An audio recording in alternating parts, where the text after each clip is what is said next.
We didn't come here with Samarillo. We went to another one, right? We went to, I don't know the name of it, but I bring that up to people. that's a nicer park. Yeah, I bring that up to people for things where I was like, I had no business being there. Yeah. That was me purely trying to kiss ass. Same. The only reason I did that was I saw him on a podcast talking about liking to go play with local comics. Yeah, I remember. And he was going to be there in like 2 weeks, and I was like, You we wanna play all play? the time. You want to come? You never played. All right, I got you. If I knew you were going to shoot this good, it's a good thing there's You didn't know I played? I know you play, but Come on, bro. That's the only thing I got left. it's a good thing there's no fouls in this one. No free throws. All right, we playing? Yeah, you can take it up. Welcome to episode 1 of the Hardwood Hangout with Josh Means. Joining me today is Artie Valenzuela. What's and good? Artie, we're going to open all of our shows starting with the one-on-one game.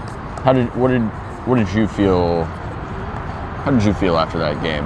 Well, I knew of the history of your game. I knew that you weren't like a regular comedian playing basketball, which is horrendous, by the way. Like I've seen a couple of games with some any comics. comic game is so fun because if you have any form of athleticism, you can eat. Yeah.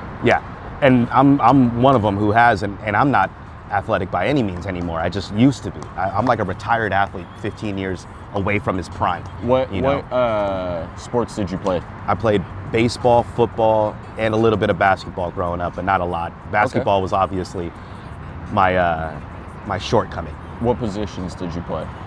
In basketball? Yeah, all of them. Point guard in basketball. Baseball, that one was probably obvious. Yeah, that one I'd let off with it. Baseball, you look like a catcher. I was a catcher, and I played second base. I have a memory that's forever in my core memory of outfield, of me diving for a ball, and I thought I was going to get it, and it landed about 8 feet away from me. That's so fun. Yeah. I wasn't even at the right angle, to be honest. But yeah, catcher, obviously, and then for football, I was a running back. It's so fun to think of like times you thought you had it and it was going to be a moment for me. Failed. Yeah. Yes. Yeah, because at that time I was for sure way past my prime in high school and trying to prove a point to younger kids as a senior. Yes. It was a good way to leave that year, bro. Junior year, I tried out for football. I didn't get cut, but I ended up having surgery so that I missed. Was it because of football? No. 'Cause I can only imagine you've gained weight since high school. I'm pretty much the same.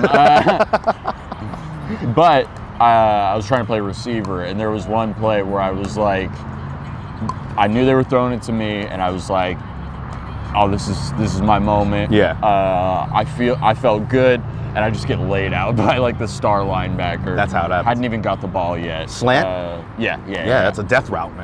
Fuck that.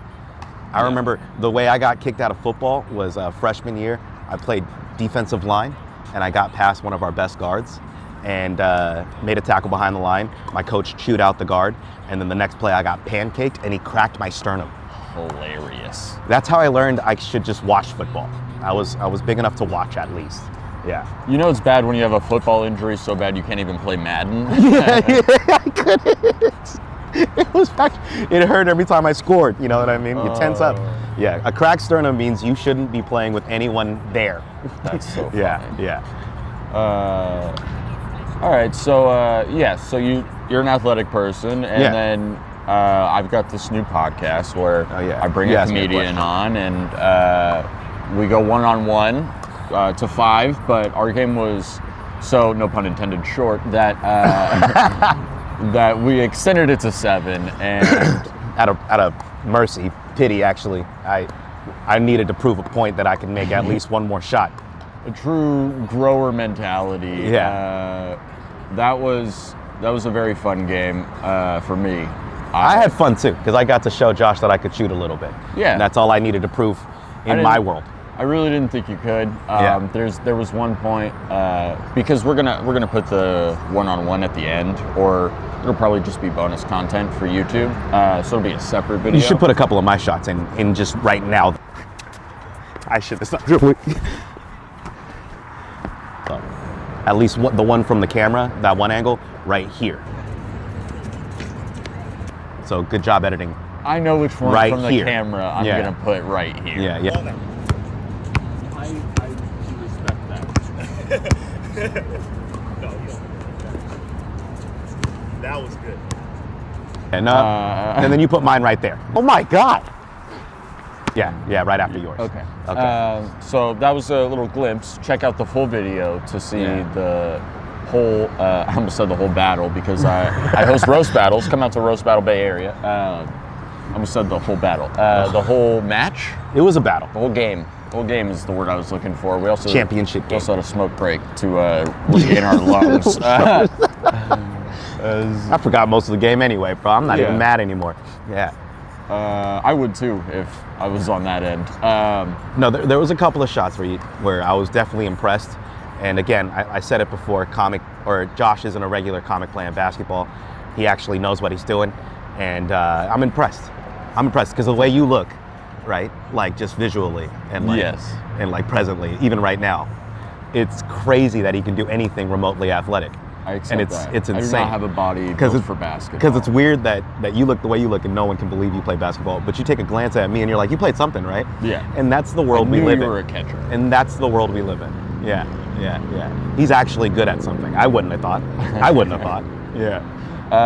So I want to bring comics on, talk basketball. That's my favorite pastime. I feel like there are so many comics, yourself included, that I've bonded with just talking NBA, talking Kings, talking Warriors, whatever, whoever their team may be. So I wanted to do a podcast where I bring comics on, and this is the first one. Thank you for being a part of it. Artie said he's always the trial run. I do think we're going to have to move because people are walking up and we are in the way. Yeah. So this is how we ruin family that's traditions. The end of the podcast. Yeah. We're going to be in a car somehow. We're going to pause it and move over to the other bench where they took the rims down.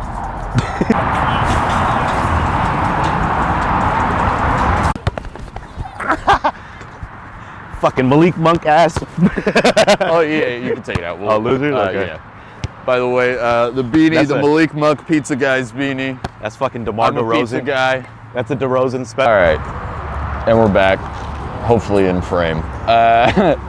No, this should be good. It's so funny. They just took one of the rims down, so people have to play only half court. So I wanted to have comics on to talk the NBA.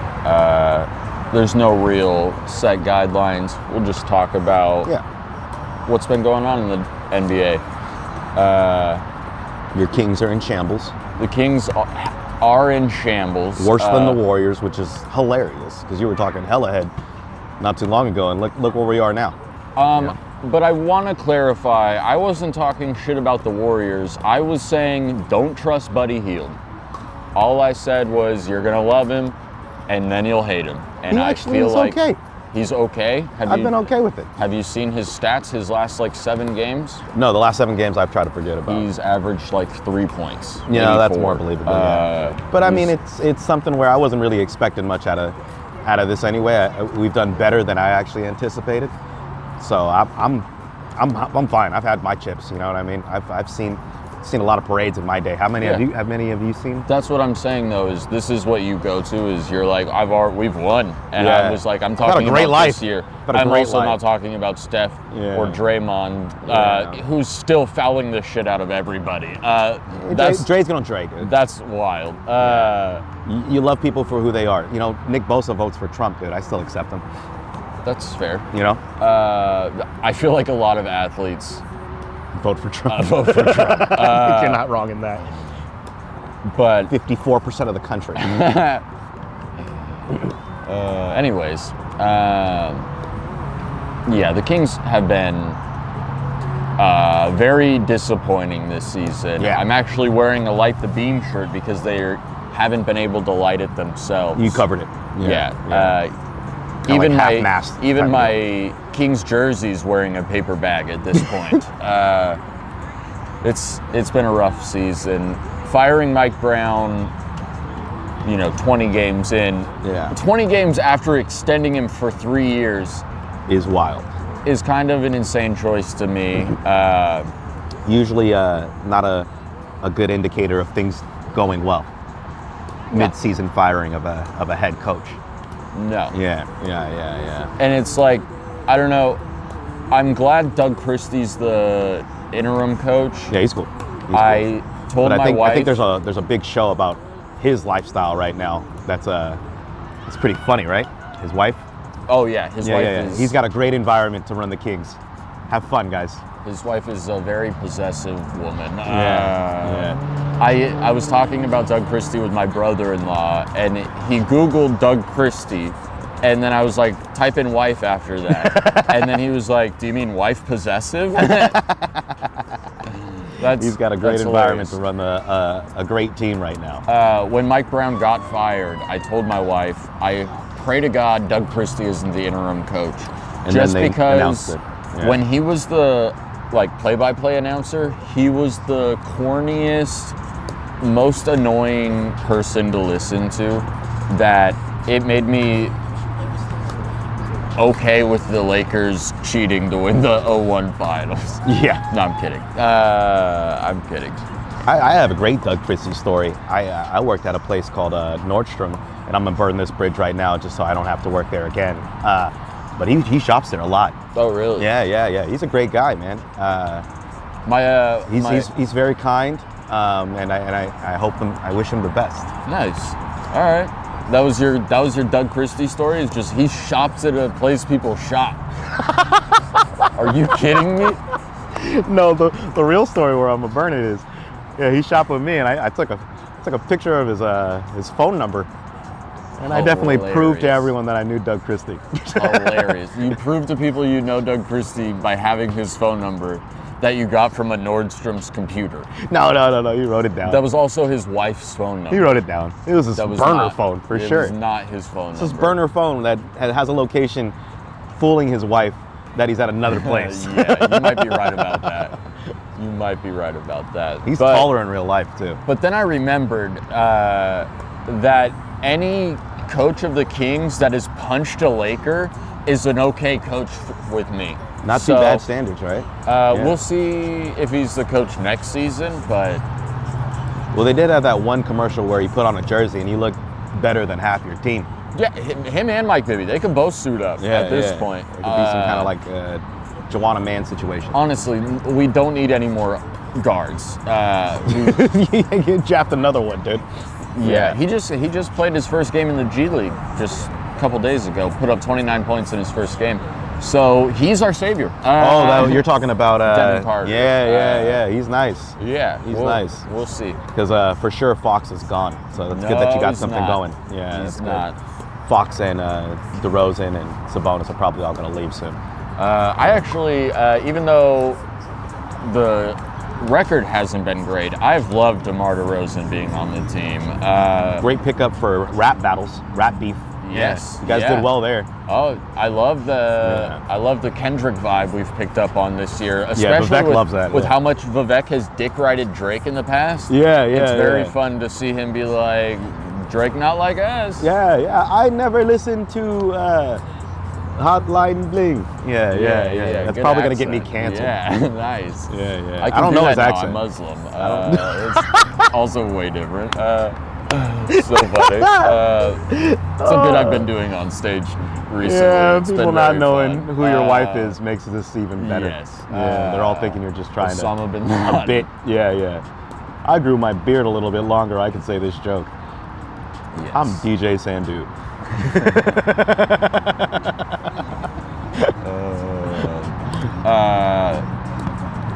So what have been your biggest surprises and disappointments for the seasons? Let's start with the surprises.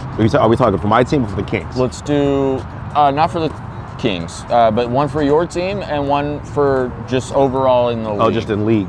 Yeah. My biggest surprise is OKC being one of the scariest teams in the league. I got to see them. Nice. I got to go to the Emirates Cup in Vegas, the West and East semifinal. Really? Yeah, dude. T-Mobile Arena is my first time. Who they play in that one? They play. It was OKC in Houston. Okay, and then Atlanta, Milwaukee. Yeah. Hell yeah. Yeah. I got to see Giannis beat Trey. I I'm never going to be afraid of Atlanta as long as they have Trae Young. Unfortunately, Trae Young's which is very funny. He's a gem and a liability at the same time. It's crazy, dude. He's like early Steph. He's one of the closest to Steph. Yeah. But he doesn't have the Draymond and Clay. Yeah. But he also doesn't have the Steve Kerr and everything else that just makes Steph one of one. You know what I mean? Yeah. He's the closest, only in terms of he can easily sway a game by himself and lose the game by himself. I think that's the closest he can get. I think there are a lot of players that can do that. But Milwaukee was cool to watch. Thunder is scary, bro. They're so young. You got to see them beat Houston without Chet. Without that. Yeah. He hasn't been playing. They haven't even gotten their number one pick to play. They didn't have Isaiah Hartenstein for a little while, and they're playing undersized, and they're matching up with anybody and everybody, beating the best teams. They're gonna be a force. I love that you got to see them beat Houston. Yeah, fuck Dylan Brooks. Yes, 100%. Yes, bro. That is where I was going with this. Yeah. Fuck Dylan Brooks. He's even uglier in person. It's yes, kinda crazy. I was at the Kings game where they played him. They played the Rockets, and he fouled out that game, and there was a moment where like he got a technical, and they were reviewing the film, and they kept showing this little girl who was wearing a Kings shirt, and all the fans were cheering, and then they would show Dylan Brooks, and all the fans were booing, and then they would show the little girl, cheers, Dylan Brooks booing. It was so fun for then to like he fouled out later in the game. Yeah. Ime Udoka got a technical chasing after Malik Monk. Oh, I think I do remember Shout out this. Malik Monk, pizza guys. I'm a pizza guy. I gotta say it 5 times or else they won't sponsor me. Okay, go ahead and get them out, man. They also didn't say they would sponsor me. Oh But, shit, let's pray that. We're gonna keep trying. Keep it relevant. Yeah, for sure. I hated Dylan Brooks for many reasons. Yes. As a Warriors fan. And it's even more so now that he stayed in the West and went to Houston and is, doing fairly well. He is one of those guys that you would love if he was on your team. Like a Pat Beverly, like a Draymond Green. Draymond Green is maybe a close resemblance, but Draymond Green also doesn't have the like snarky remarks that Dylan Brooks. What? Not as much. What? Not as bad. What? Not as bad. Not as bad. Draymond has the snarkiest remarks. Did you hear him talking to Buddy Hield last week? That's teammate to teammate, bro. That's teammate to teammate. That's locker room. They're teammate to teammate brothers. is how Jordan Poole ended up in the Wizards. Yeah, no. We don't talk about Poole. It is very funny to be like, Dylan Brooks is a menace, and then be like, Draymond Green is a misunderstood teammate. Yeah. People just don't get him like we do. But you can say the same about Dylan Brooks. But I won't. The thing that I want to get on wax about Dylan Brooks is, and this is a very niche thing, and you gotta pull up another editing thing you gotta do for your first podcast. You gotta pull up a picture of Dylan Brooks, right, and then a picture of the bad guy from The Fifth Element. You remember The Fifth Element? No. It's a Bruce Willis movie. It will hit hard for these guys. Yeah. Fifth Element. It's the alien, and with the ears and the nose. I do know who you're dead on like about. Dylan Brooks. Yeah. We will. I will put that in. Yeah. And that's a good one too, because Chris Tucker goes, you know what I mean? No, do that accent too. No, Chris Tucker accent? Do Vivek meeting Chris Tucker. No. I've already talked about a comic. I'm burning hella bridges in this one podcast. What comic did you talk about? I don't know. I think I said DJ Sandu out of nowhere. Oh, yeah. Only because of your beard. Oh, that's not that bad. His beard's way better than yours and mine. So that's how you compliment after. Yeah. Right there. Yeah. Keep that one in. Anyways, the Thunder have been fantastic. Shea Gillis is really fun to watch, man. Yeah, absolutely. He's so good. I love Jalen Williams. Lou Dort is very fun. It's insane how many just stout perimeter defenders they have. Yeah. That any team's going to have to go up against in a 7-game series in the playoffs. That's the scary part, because I'm always, as a Warriors fan, it's always nice to be in a position of like, let's just get in the dance and see what happens. But when you have teams like OKC and Milwaukee, you're you're not really that confident about getting in the dance and seeing what happens because you see those guys in there. It's kind of hard to beat those guys in a 7-game series. So it's, again, man, I've had a great life. Yeah. I've had a great life. You've won the ships. But, I mean, there was some we didn't even think we were going to get. We still got it. You know what I mean? There were some you did think you were going to get. And we still got it. There were some you were like, we got 72 wins in the season. We don't need to talk about that. 73? 73 and 2. 73 and 9. 9, 2. That's 75 games.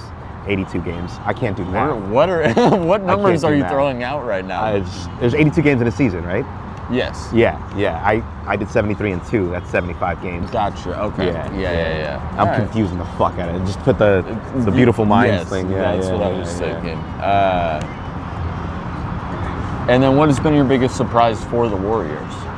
For the Warriors is I'm a fan of the bench. I think Pods has really come up. You know, a lot of people don't really like him. I've been a fan of the guy. I think he's white GP2 as far as energy-wise. You know, I love seeing that. You don't get that in 2K. You know what I mean? There's no energy levels in 2K in there. Yeah. But like in real life, when you see that kind of effort, you like it. I like Kuminga. I don't think he's a franchise player by any means at this point. You know, maybe he could be. We're still early in it. But it's still something where we're still early and you don't know. So I'm like, how can you put faith in that? Again, man, I remind myself that I've had a great life in basketball. I've seen championships that no team has seen, or some teams have never seen, I should say. The Kings will likely not see it anytime soon. So it is something where living in Sacramento, it's nice to be in this place as a champion and live comfortably. All right.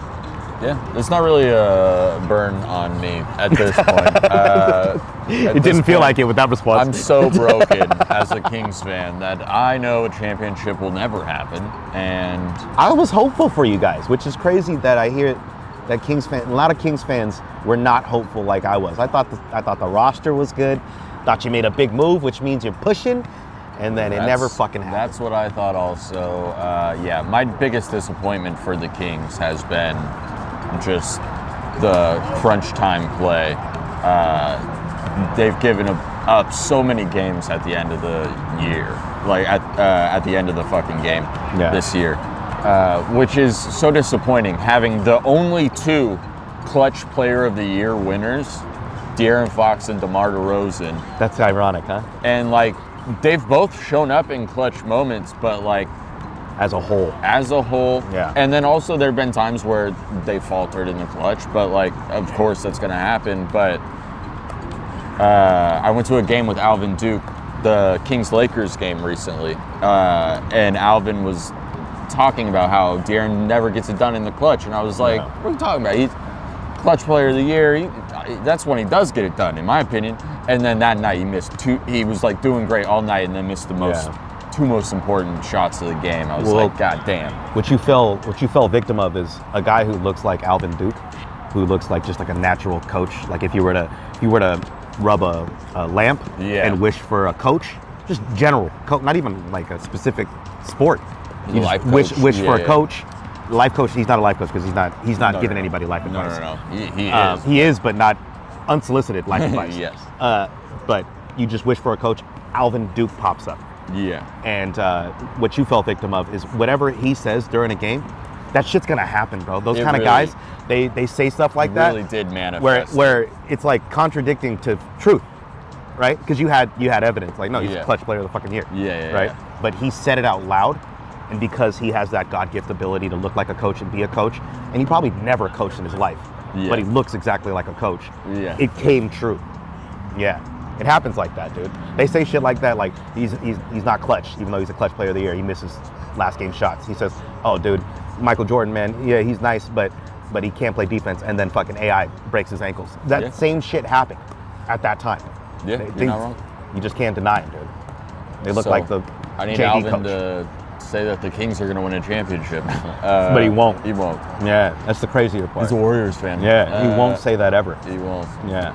That's actually why you guys won the championship. He said it. He probably dude. Thanks, Alvin Duke, dude. That mother Curry He's going to win a back-to-back. And then he did it. Yeah. Back-to-back MVPs. Don't ever forget about it. I got to mention another race comedian, so you do another accent. Joe Coy. Oh, he's white, so he's it's just a regular voice. So what's your white accent? Yeah, it's just regular. All right. Just regular. That was actually not bad for a Joe Coy accent. Yeah. So what's been your biggest disappointment this year?